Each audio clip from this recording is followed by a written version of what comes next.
We can't say the future without AI. I mean, there's no way around it. 50% of workers now believe AI is going to improve their experience. When I come into the meeting room, I need a way to incorporate my AI with what's going on in the meeting. It's almost a bring your own AI type of a concept. Most of what we do in our day-to-day is going to change significantly. Hear the latest AV trends and predictions in this episode of Crestron's Smarter Spaces podcast on your preferred podcast platform. Can we take Matter seriously if we've got to go through a third party? If I'm paying tens to hundreds of thousands of dollars for an integrated system, do I want a wall wart or do I want an integrated lighting solution that is hidden away from everybody else and I don't have to see a wire or a plug or anything like that? So I don't think that it has anything to do with Matter. I think it has to do with what a Crestron installation means to the average consumer. So it really doesn't matter. So it really doesn't matter. So it really doesn't matter. So it really doesn't matter. So it really doesn't matter. So it really doesn't matter. So it really doesn't matter. So it really doesn't matter. On this episode of ResiWeek, we talk Cedia on the Hill, Lutron's tiny house, and Matter with Crestron. All this and more on this episode of ResiWeek. This is ResiWeek, episode 423, Tiny Houses. Welcome to this episode of ResiWeek. This is your weekly roundup of all the latest news and stories for the residential AV industry. I'm your host, Matt D. Scott for AVNation.tv, and this week I'm pleased to be joined by two of my good friends. First, we have Katye McGregor-Bennett. She's the president of KMB Communications. How you doing, Katie? I'm doing great. Thanks for having me on again. Thank you for being here. Then we've got Avi Rosenthal. He's a partner at Bluesalve. How you doing, Avi? I'm doing well. And Matt, so how's the weather up north? No, I wouldn't ask you that. Up. I'm bemoaning the end of my ski season. There you go. Talk about it. Also, because I can't golf yet. Once I can golf, it'll be okay. All right. Let's kick this off with a story that comes to us from Residential Systems. Cedia advocates for integrators during the inaugural Cedia Day on the Hill. They met with a bunch of politicians, for lack of a better term, on both sides of the aisle to discuss getting the creation of the integrator classification into the standard occupational classification system. This means a ton from a workforce standpoint, as far as tax credits, tax classifications, business programs, all kinds of government potential can be kind of wrapped up if we can get this achieved. Katie, I want to start with you on this. And just before I do that, I want to applaud Cedia as an association. I want to applaud the board, as well as a bunch of the members that showed up to this, because it was a large group, which looks fantastic when you show up like that onto the Hill to try and have your voice heard. I realize I'm saying this as a Canadian who lives in Canada. So take that with a grain of salt. Yeah. Anyways, that being said, Katie. In Canada. Yeah, back in Canada. Working very hard to honestly likely explain to these politicians what it is that Cedia is, what it is that their members do, and why the importance of trying to get integrator into that standard occupational classification system. What does it mean, A, that we've taken this first step, and what's the potential that could come out of this? This is huge. This has been a long time coming, and Cedia, much like you, I want to take a pause and compliment and commend the efforts by all for everything that went into getting to that day, and the continued efforts. This isn't a one and done situation, and it certainly is going to take more of those masses to show up on the Hill. And we'll take Canadians too, Matt. It's okay. If they'll let you come across the border, you can join us. Maybe we'll see. I don't know. But it's definitely worth stopping for a moment and complimenting, congratulating all of the things to Cedia for making the effort and for being there, for everybody for showing up. It takes a village, and in this case, it's going to take a very, very large village in order for what we're trying to accomplish to really to take root. This is huge from a workforce development standpoint, which is clearly one of the biggest issues that we are going to continue to face in our industry, not just ours, but we obviously micro focus on the things that are closest to home, and this is probably the biggest challenge that we have to face for the foreseeable future. So knowing that CEDIA as an organization, as an association, is behind all of us, and marching to the hill to try to make sure that the need is known, I think is huge. We need to, all of us as individuals and as business owners, we need to continue in this quest, because again, this isn't a one and done situation. Yeah. So I encourage everybody to get involved at the local level and continue to be an advocate, be a voice, but be representative of the positive side of everything that we can do. And I think that's just sort of a general caution from the communicator here. We've got a very large audience, and we have a very powerful voice. We need to use it to get what we need, and we get it going faster. If we don't, the future of our industry will potentially just continue to shrink, and that's a very, very sad story. If there's something we can be doing today to turn that, we should all be taking note. So. All right, Avi, I would like to think that this is not that hard of a goal to achieve, although it's the government. So we're going to agree that this is going to be quite a large hill to climb. Yes. If we are able to get the integrator classification into the SOC, what does that actually mean? What are the tangible benefits of that? So the tangible benefits are things that integration companies have been trying to take advantage of for many years. For instance, when veterans leave service, when they go from active duty to becoming veterans, if we're an SOC, it means that we can actually give training and get training funded by the federal government through federal programs that will enable these veterans to be retrained or to utilize the training that they learned in the military and leverage it for integration projects. A lot of these people are coming out with things like networking and all kinds of other technical project jobs, but not necessarily how to do them within a high-end residence or a commercial environment. They're doing networking and things as it pertains to their training within the military. Being part of those veterans programs gives us a direct avenue of labor force, of workforce, into the integration industry. It also gets us grants for things like trade schools and other things that the other trades, the plumbers, the electricians, the craftsmen, get to take advantage of today because they are on this list. And because integrators are not, we don't get those advantages. And so we've been talking about this for a very long time. Katie is absolutely right. This is a long pull. I was trying to look up when the last time a classification was added to this. It was like decades ago. It is not an easy thing to add a classification to this list because of all of the other classifications that are already there. As you would imagine, the electricians and the plumbers and everybody else who's already on this list are going to look at us sort of as competition. There's only a certain number of folks that are willing to do these kinds of jobs. And if we, being our industry, train them and grab them up, then they're not electricians and plumbers and other things. Mm-hmm. We are not a unionized workforce. We have never been a unionized workforce.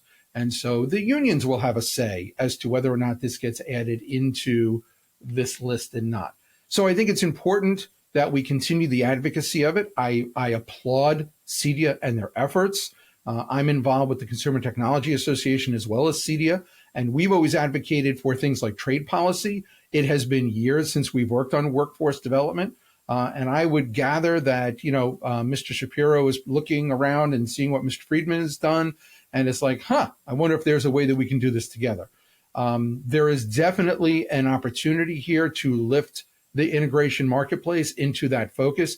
If you remember, during the pandemic, network engineers were deemed essential workers. Yeah. We were classified as essential to the day-to-day, the same way that electricians and other workers were classified. That was really the first step. That's sort of the wedge under the door to be able to get us to be classified as on this list, on the SOC list, so that we can get things like grants. A report just came out this week. There are 550,000 plumbers leaving their industry, and it's leaving a vacuum of 550,000 people who are in the plumbing industry that aren't going to be anymore. There are 2 million truckers potentially that, when automated trucking are no longer going to be behind the wheel of a truck. You're talking about a massive shift in understanding and a massive shift in training that has to happen. Having the federal government standing behind us when we're trying to train integrators is a huge step to the legitimacy and to the understanding of what we do on a daily basis. Yeah, it's insane, especially when you start looking at how many workers are retiring, or aging out. Out. It's not that that's what the story is about, but that is a massive factor of any story that deals in essentially the construction industry. We have one of the few industries that's actually growing in that vein and replacing workers that are retiring. Hello, this is Steve Greenblatt, host of AVNation's A State of Control podcast. Each month, Rich Fregosa and I explore trending topics related to control, programming, and automation in the audiovisual industry. We speak with a variety of AV professionals who share their perspectives, knowledge, and experiences. Please join us for this monthly conversation. Check out A State of Control on avnation.tv or wherever you get your podcasts. All right, let's jump over to a different topic. This comes to us from CE Pro. Lutron demos their luxury experience app, as well as outfits a tiny house at KBIS 2024 in lovely Las Vegas, showcasing the Lutron control system, lighting control system, as well as its Ketra brand, showing the effects and impacts of lights and shades in the aesthetic of a house. Avi, let me start with you on this. I love this story from two phases. One, of all the places to put Ketra, a tiny house is never where I thought it would go. No. Other than the fact it's a demo, so it makes sense. Calm down, people. It's funny. Laugh at it. It's good. It is funny. It's hilarious. It is. 300 square feet, but we got 27 Ketra lights. The bigger aspect of this story is the fact that by doing this, they were able to obviously walk and demo very effectively their products to a captive audience that was going to obviously be very interested in this. Can we understate the importance of doing something like this for that community, right? Not just something on the show floor that they could walk by, but, hey, you got to come outside and see this cool tiny house. And I don't think you can understate it. And I'm going to give an example from my own history. So when I was an integrator 1,000 years ago, I was the very first IBM home director integrator in the country. I know I'm going to date myself here, but I'm doing it for a reason. At the time, the thing back then that everybody laughed at, and I'm going to get some giggles because I know both of you were around. At the time, the big deal was outfitting buses. Remember when we used to outfit a 45-foot coach bus, and we would make the coach bus have all of the technology in it. I was lucky enough, the IBM Home Director bus, which was actually built in Canada. Thank you, Canada. You're welcome. Was stationed, was housed in South Florida where my integration firm was. And so we had free reign of this thing when it was not traveling around the countryside. We closed more business by being able to bring this bus to the builder and show them in a real world setting, because of course inside the bus it looked like a bedroom and a living room. And we were able to show them in a real world setting exactly what smart home was. Now, this was the late 90s, early 2000s. This was before people even understood what we were really talking about. But when you sat them down in that chair and you turned on the video and you showed them the audio, or you reversed that, you turned on the audio and showed them the video, and you explained to them what smart lighting was about, and you showed them what controlled thermostats were, and you talked about energy management, showing it to them in a space that made sense to them, that they were comfortable with, made a much bigger impression than showing them a PowerPoint or pulling out an app on a phone or even bringing them to a showroom, because again, a showroom is sort of like a mock, whereas this was in their own environment. Imagine, if you would, this house is actually able to be transported on the back of a truck. How cool would it be if the people who developed it put it on the back of a trailer and took it around the countryside? The strength of being able to understand what Ketra represents in their circadian lighting and the way that circadian lighting changes your mood and your feeling cannot be understated. Jasco has got an incredible circadian lighting demo. They were doing it in a booth. It loses something when you show it in a booth versus when you show it in a true environment. And I think integrators to this day, I mean, it is decades we've been talking about this, but they're still missing the boat when it comes to how to demonstrate this stuff in an effective manner. You always have to remember that the people we're showing this to are not technologists. They're people. Yeah. They're people who live in their homes every day, and they live every day without these things and don't realize that living without them is hindering them. They see their lives as very nice. I live in a comfortable home. The heat comes on, the air conditioning comes on, there's light in the room, no big deal. Until you show them the benefits and how it affects your mood, how it affects your daily life, it's really hard for people to understand it. Yeah, that's a great point. All right, Katie, is there a way that dealers, integrators can effectively kind of steal from this a little bit, right? Because, and we laugh kind of pre-show as we were leading into this, because we flip-flop every 2 years. You know, it's get rid of your showrooms. Nobody needs a showroom. Nobody wants to come to a showroom. To the reverse of, you got to get a showroom. You got to be able to demo this stuff. How the heck is someone going to buy it without a demo? What is the balance here? Because a lot of this stuff, yes, you really want to show off to fully understand, experience, and get excited about spending money on it.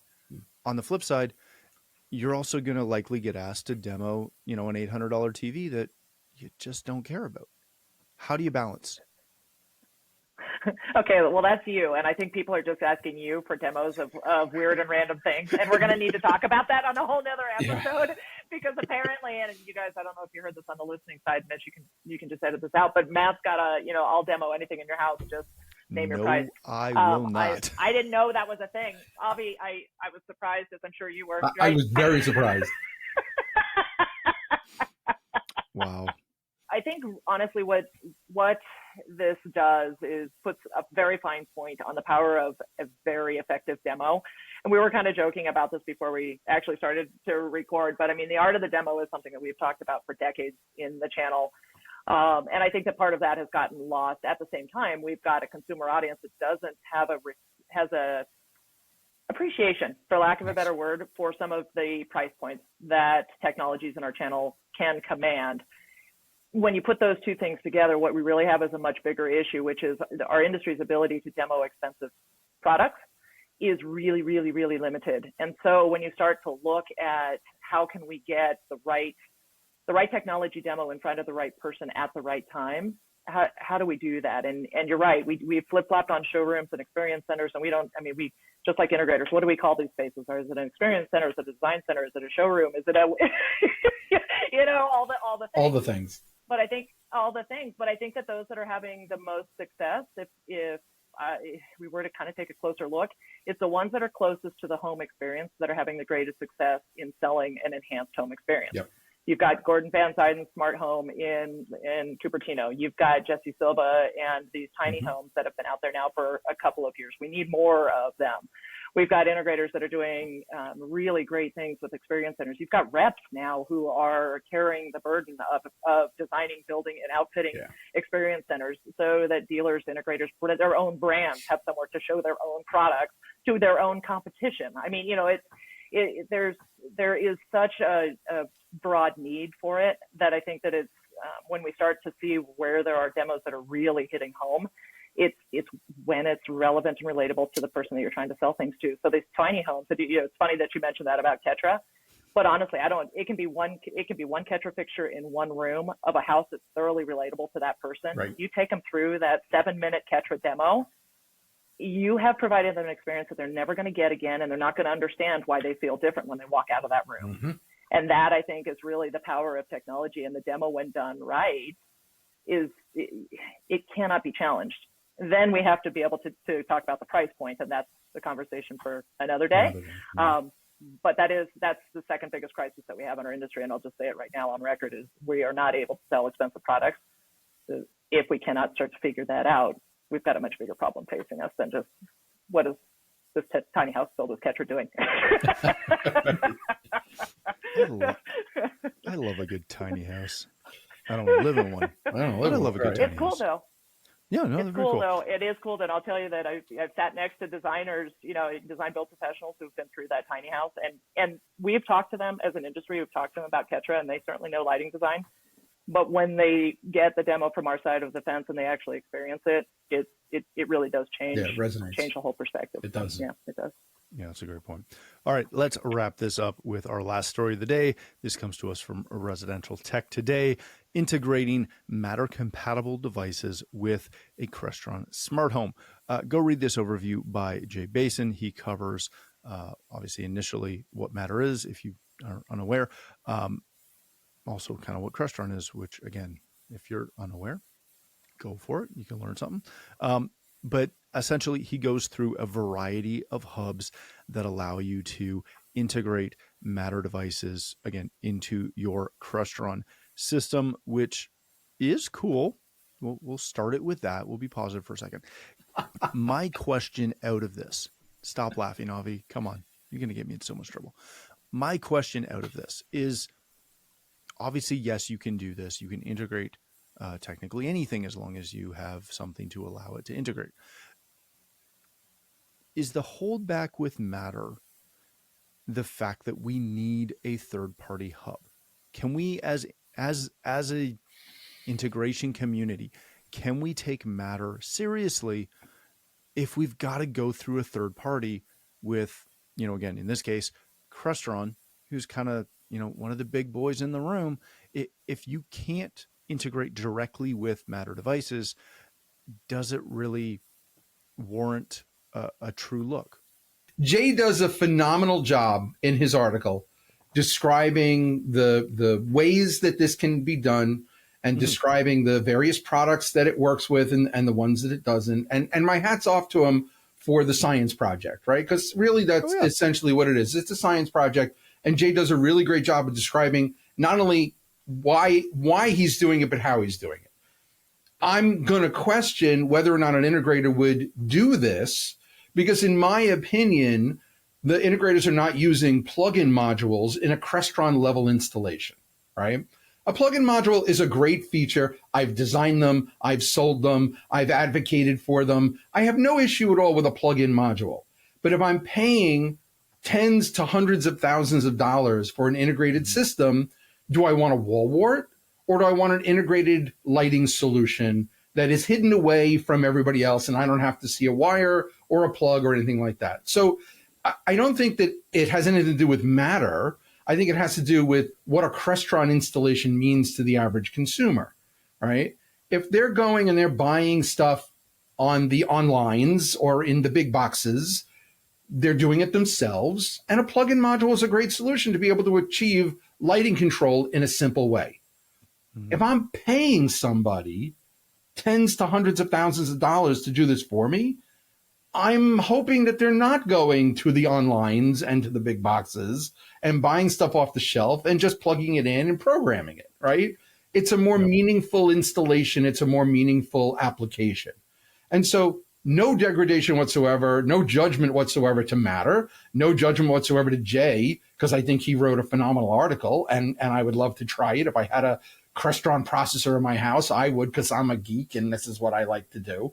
But I'm not sure the average consumer would appreciate, opening the closet of this multi-$100,000 installation and seeing a $39 box that they can buy on the onlines. So I think it's just, it's cool that Jay can prove the openness and the connectability and the flexibility of Crestron, because let's face it, just a few years ago, it wasn't able to do that, right? Crestron was a completely walled garden. It didn't have on-ramps. There was no way to implement third-party stuff. And my hat's off to Crestron for being able to develop an open platform standard that is relatable and is achievable and is flexible enough to get this done. Whether or not the average integrator is going to do it, I don't think so. Katie, is there a balance between being able to integrate all the things, right? I've got a real good friend in the industry, and he's the geek level that would, if you tell him he can't do it, he's going to try and find a way to make it happen. and he likely will. But is there a balance between making something work because you can versus that walled garden of this is all tested, this all works. We're not using some random $5 part off Alibaba to make it work, even if it does work. What's the balance? No, I think there's a few things, and personally and professionally, I'm really big on just because you can doesn't mean you should. And so I think there's a little bit of that comes into play in this, but to be true, custom installation, the channel wouldn't be here if people like your friend did not have such a deep desire to figure it out. Don't tell me it can't be done. I'll tell you if it can't be done, right? Mm-hmm. We wouldn't be here today talking about all of these fascinating things if that drive didn't exist many years ago.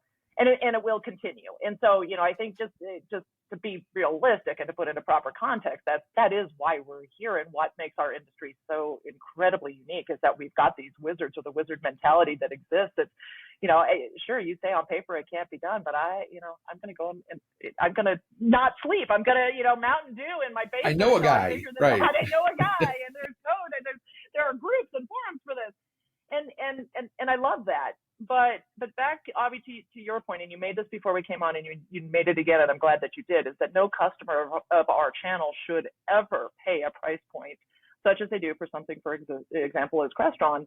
Open up the cabinet and see a little hub that can be price shopped everywhere else at a significantly lower price. That is a problem for all of us. That is a huge problem for all of us. That essentially is the death knell for our industry. So if that becomes the standard by which our industry is judged, and now you've got an audience that's used to double checking our homework, so to speak, in such a way as, no, thank you. No, thank you. I don't want any part of that. And I don't think that's why we're here having this conversation today either. We're looking for ways to continue to grow our industry, not confine, constrain, and choke it out. And I think that's very scary. It's a very scary scenario. There are integrators out there that are very successful, have very successful businesses dealing with off-the-shelf product and helping customers install them, helping them integrate them, maintaining them, configuring them, being that concierge for them, and not installing Crestron and Control4 and other software platforms. And it's a completely valid business model, and it's a completely valid way of representing technology to your customers and being part of their technology journey and helping them through their homes. So it's not to say that the article that was written is not relevant, because there are people out there that utilize these quote unquote off the shelf products that enable easy integration for some of these integrators out there. It's when you get into these really high level complex installations, and then you're using off the shelf product to either cut a corner or do something that can be done even though it shouldn't be done. Because I'm not aware today of anything that's available in the Matter ecosystem that's not available already in the Crestron ecosystem. So it's not like anything, it's not an expansion of the ecosystem, unlike some of the other RF standards that are out there that Jay had originally written about. There are product in the Z-Wave and Zigbee ecosystems that are not available in Crestron.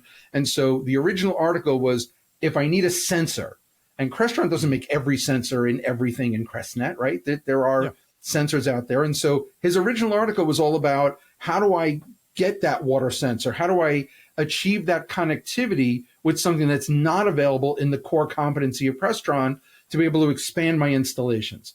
Very valid, very viable. But I think when you get into consumer level product solving integrator level questions, that's where the system breaks down pretty quickly.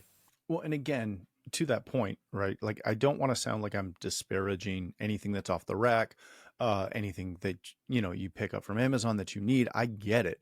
Heck, we had an entire category built off the Alexa voice control pod that was a, arguably a very cheap component off the shelf from Amazon. And we built an entire platform based off of it. It's that concept of, to your point, why are we jerry-rigging something that we don't need to jerry-rig for maybe anything other than a minor cost savings or a because we can, right? It's the same reason. And if you think about it, you'll know exactly who I'm talking about. If you source your HDMI cables from that big company online that sells them, that exhibits at our show. I get it. But when you are selling that, hey, I'm going to drop a line to your TV and it's going to cost, $500, and you pull out a box that has that cable and that cable sells for $22, how are you justifying your $500 markup? I'm not getting into the quality of said cable and whether it competes or doesn't. Don't know, don't care. But there's a reason we buy, or try to use protected lines and things like that aren't available everywhere, because it allows you to specify stuff. It's the same reason plumbers have entire lines of product that you will never find at a Home Depot. It's for this reason. Pay attention. All right. We are going to wrap it there before I get a bunch of hate mail from that little company that sells wire that y'all know about. And please do. I really don't care. Thank you both for joining us. It's been a pleasure.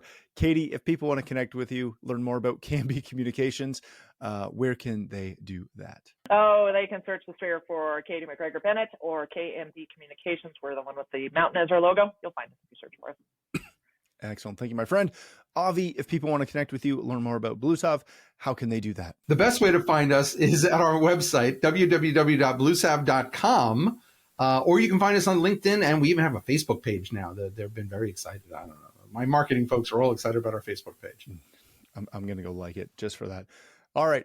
Thank you so much again for joining us. If you'd like to connect with me, you can find me at Matt D. Scott on Twitter, X, and pretty much every other social platform. But more importantly, please visit AVNation.tv, where you'll find this show as well as a wide variety of other shows with all the verticals that we cover.